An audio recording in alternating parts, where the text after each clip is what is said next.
All right, well, TV sales are expected to soar ahead of the Super Bowl, with some retailers already slashing prices. But new reports are also raising ongoing concerns of televisions spying on you. Uh-oh. All right, well, let's check in with the man, professor of advanced media in residence at the Newhouse School of Public Communications. He's our go-to guide, Shelly Palmer, on how to prevent this from happening. Shelly, what's going on here? Is this real?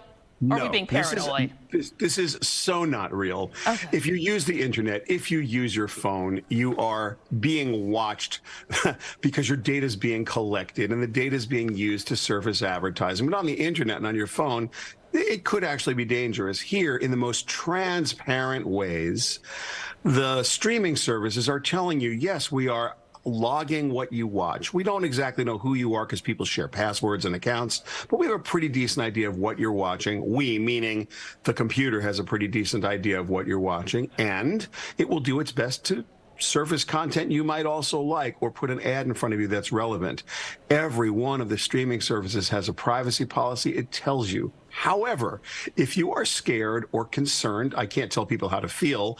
It doesn't scare me. My TV knows me about as well as the cash register at my local grocery store knows me. But if you are concerned, here's a couple things you can do. There is somewhere in your set, there's a setting called ACR, which is automatic content recognition, and you can turn it off.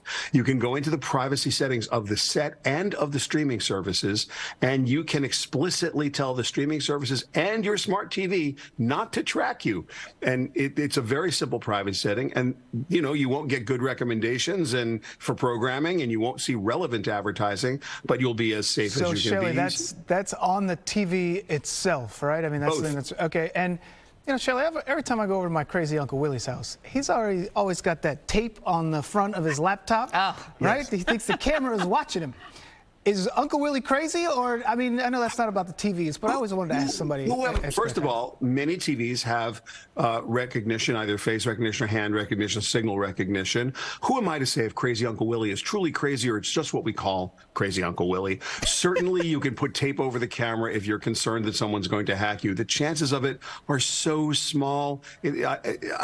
You can do it if you like. I don't, and I'm very well aware of the dangers, and I don't consider them actual dangers. But if you're concerned, like I said, who am I to tell people how to feel? At the end of the day, the data is gathered the same way it's gathered on the internet and on your phone, but on your TVs and on the streaming services, it's only used to make better programming recommendations. And most of the companies, and I mean most, Apple, YouTube, Prime, Netflix, they don't sell their data. They're very clear that they don't, and they don't violate those principles. Or policy. So I think you're pretty safe, and I know people are crazy about this right now, and I'd be concerned. Look, I'm not trying to minimize that you should be concerned about data privacy. We should be very concerned about it. This just isn't the place you have to worry about it. This isn't one of them. All right, well, I like the programs they recommend, so I don't want to stop that. No? No. Right. They introduced me to new things. Good. Shelly, always a pleasure. Thank you. You bet. Take care, guys. Maybe I got to introduce you to crazy Uncle Willie. He might have some stuff. He might have some good recommendations over there for you. I think Uncle Willie's rubbing off on you, Dan.